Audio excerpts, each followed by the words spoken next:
आदाब दोस्तों, इदराक में खुश आमदीद कहता हूँ। मैं हूँ वकास अजीज और इस वक्त इंतहाई अहम मसले की जानिब आपकी तवज्जो दिलवाने जा रहा हूँ और वो मसला है मसला फ़लस्तीन। और इस वक्त ऑपरेशन अल अक्सा फ्लड का आगाज़ हमास की जानिब से आगाज़ हुए कई घंटे गुजर चुके हैं। दोनों जानिब से इस वक्त जो है वो जंगी हमले जारी हैं और जो इदराक.pk की वेबसाइट है उस पर जो हमें ताज़ा तरीन अपडेट्स मौसूल हो रही हैं उनके मुताबिक 22 इसराइली हलाक हुए हैं, दर्जनों यरगमाल बना दिए गए हैं। और इस हमले को लेकर पूरी उम्मत मुस्लिमा जो है वो फ़लस्तीनी हमारे जो बहन भाई हैं, हमारे फ़लस्तीनी जो जंगजू हैं उनके शाना बशाना खड़ी है। वज़ीर आज़म पाकिस्तान जनाब अनवारुल हक काकड़ साहब की जानिब से भी ताज़ा तरीन जो है वो एक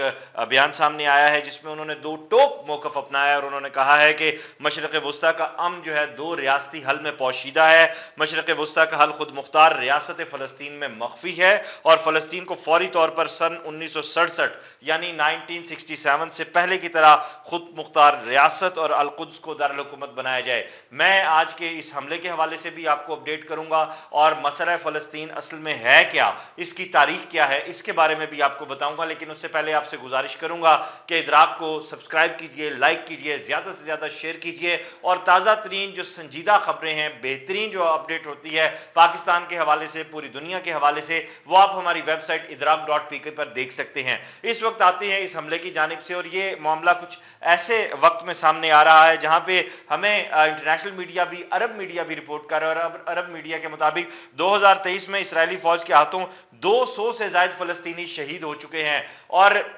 यकीन जानिए कि ये मामला इस वक्त सामने आया है जब मस्जिद अक्सा में जो यहूदी हैं उनकी आमदोरफ्त बहुत ज़्यादा बढ़ चुकी है। गुज़िश्ता दिनों आपने सोशल मीडिया पर एक वीडियो भी देखी होगी जिसमें एक हमारे नबी हैं, उनकी कब्र में जब यहूदी जाते हैं तो पथराव का भी सामना करना पड़ता है। वो यहूदी ज़ायरीन उन्हें बुनियादी तौर पर कहा जाता है। और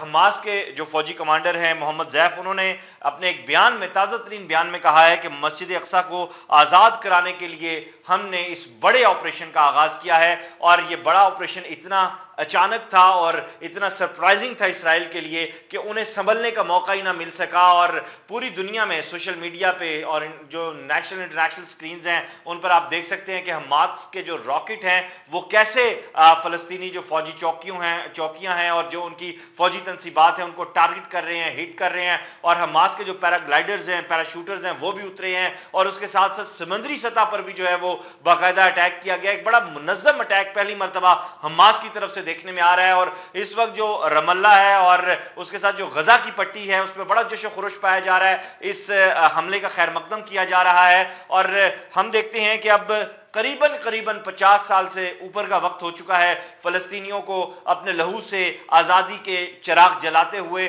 और इस आज़ादी के लिए यकीनन फलस्तीनी जो कौम है उसने बहुत बड़ी कीमत अदा की है। यूएनओ की जानिब से एक मरतबा फिर वैसा बयान सामने आ जाएगा और आ चुका भी है, बल्कि उस हवाले से भी मैं आपको अपडेट करूंगा। लेकिन अब पूरी जो मुस्लिम दुनिया है वो एक्टिव है और सबसे खुशी की बात यह है कि टर्की की जानिब से बहुत ज्यादा खुलकर बात की जा रही है, सपोर्ट की जा रही है। सऊदी अरब की जानिब से बयान सामने आया है और पाकिस्तान तो हमेशा ही मसला फ़लस्तीन को लेकर, फ़लस्तीन काज को लेकर बहुत पुरजोश रहा है। चाहे वो यासिर अराफात का ज़माना हो, उस वक्त से जो फ़लस्तीन की वॉर है वो मामला हो या आज का ये हमला हो, हमेशा अपने फ़लस्तीनी बहन भाइयों के हम साथ खड़े रहे हैं, पूरी पाकिस्तानी कौम भी। और उसके साथ साथ हम देखें तो फ़लस्तीनी और इसराइल जो तनाज़ा है ये दुनिया के तवील तरीन तनाज़ात में से है जो 56 साल से मगरबी किनारे और गजा की पट्टी पर देखने में आ रहा है। सन 1947 से 49 के दरमियान हमें इसका आगाज जो है वो दिखाई देता है। और इस वक्त जो ताज़ा तरीन अपडेट सामने आ रही हैं उसमें जो फ़लस्तीन की जो मुतअद्दिद जो इलाके हैं वहां पे सड़कों पर फ़लस्तीनियों का जश्न भी देखने में आ रहा है। मैं इस वक्त आपको जो थोड़ा सा बैकग्राउंड है इस सारे तनाज़े का उससे आगाह करता हूं। इसराइल फ़लस्तीन तनाज़ा दुनिया के सबसे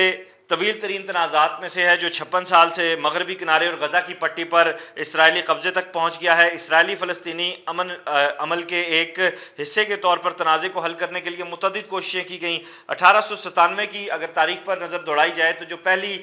यहूदी सेहूनी कांग्रेस थी और उसका जो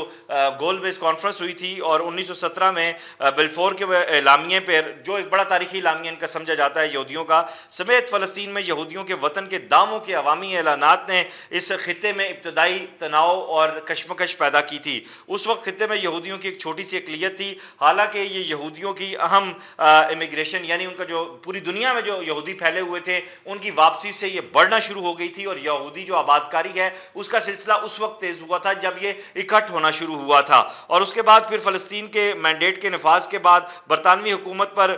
فلسطین میں یہودیوں کے لیے ایک قومی گھر کے قیام کے لیے ایک بڑا سیمینار اس وقت ہوا تھا، اور اس وقت کے اخباروں نے، میڈیا نے اس کو بڑا رپورٹ کیا تھا، اور پھر اس کے بعد ایک کشیدگی نظر آئی تھی یہودیوں اور عربوں کے درمیان، جو بعد میں تصادم میں بدل گئی تھی، اور اس تنازع کو حل کرنے کی کوششیں جو اقوام متحدہ کی طرف سے دیکھنے میں آئی تھیں وہ 47 میں جو ہے سن 1947 سے 49 کے درمیان تھی، اور اس کے بعد پھر باقاعدہ فلسطین جنگ کا آغاز ہوا، اور جس کے بعد وسیع تر جو عرب اسرائیل تنازع ہے وہ 1967 کی 6 روزہ جو تاریخی جنگ تھی اس میں چیز سامنے آئی تھی کہ فلسطینی علاقوں پر اسرائیلی فوجی قبضے کا آغاز ہوا، جس کے بعد آج جو فلسطین آپ کو نظر آتا ہے، جو فلسطینی قبضے نظر آتے ہیں بنیادی طور پر مسلمانوں کے علاقے پہ فلسطین میں، وہ سن 67 کی جو 6 روزہ جنگ تھی اس سے اس کا آغاز ہوتا ہے، اور پھر اس کے بعد طویل مدتی ایک امن عمل ہے۔ اس کے باوجود اسرائیل اور فلسطینی کسی بھی حتمی امن معاہدے تک آج تک پہنچنے میں جو ہے وہ ناکام رہے۔ سن 1993 سے 95 کے اوسلو معاہدے کے ساتھ ہی 2 ریاستی حل کی طرف پیش رفت بھی ہوئی تھی، لیکن آج بھی فلسطینی غزہ کی پٹی اور مغربی کنارے کے 165 جزیروں میں اسرائیلی فوج جو ہے وہ قابض ہے، اور وہاں پر کسی فلسطینی کو بھی پر مارنے کی اجازت نہیں ہے۔ اہم مسائل جنہوں نے مزید پیش رفت کو روک دیا وہ اسرائیل کا جو ہے وہ سرحدوں پر قبضہ تھا، پانی پر قبضہ تھا، پھر یروشلم کا کنٹرول، پھر اسرائیلی بستیاں اتنی تیزی سے پھیلیں کہ انہوں نے فلسطینیوں کے لیے جینا محال کر دیا، وہاں پہ زمین تنگ کر دی گئی، فلسطینیوں کی نقل و حرکت کو بالکل ہی پابند کر دیا گیا، فلسطینیوں کی جو حقوق تھے زندگی کے وہ ان سے سلب کر لیے گئے۔ دنیا بھر میں تاریخی، ثقافتی اور مذہبی دلچسپی کے مقامات سے مالا مال اس خطے کو تنازعات کی گڑھ بنا کر یہاں سے دنیا کی توجہ جو پازیٹیو چیزوں کی طرف تھی وہ ہٹا دی گئی۔ 2 ریاستی حل کے لیے بہت سی کوشش کی گئی، یہ وہی 2 ریاستی حل ہے جس کی بات آج وزیر اعظم انوار الحق کاکڑ صاحب نے اپنے بیان میں بھی کی ہے، اور انہوں نے اس بات پر زور دیا ہے کہ فلسطین کا جو معاملہ ہے اسی وقت حل ہوگا جب 2 ریاستی حل کو ترجیح دی جائے گی۔ 2007 میں اسرائیلیوں اور فلسطینیوں دونوں کی اکثریت، متعدد پولز جو انٹرنیشنل میڈیا نے رپورٹ کیے، تنازع کے حل کے لیے انہوں نے کوشش بھی کی، لیکن پھر ایک مرتبہ اسرائیل کی جو نیگیٹیوٹی ہے اور مسلمانوں کو سنب کرنے کی، مارنے کی، پورے علاقے پر قبضہ کرنے کی وہ سامنے آئی، جس کے بعد یہ معاملہ پھر کھٹائی میں پڑ گیا۔ تازہ ترین یہ جو آپ کو پیش رفت نظر آ رہی ہے اس کا آغاز 2021 میں مئی میں ہوا، جب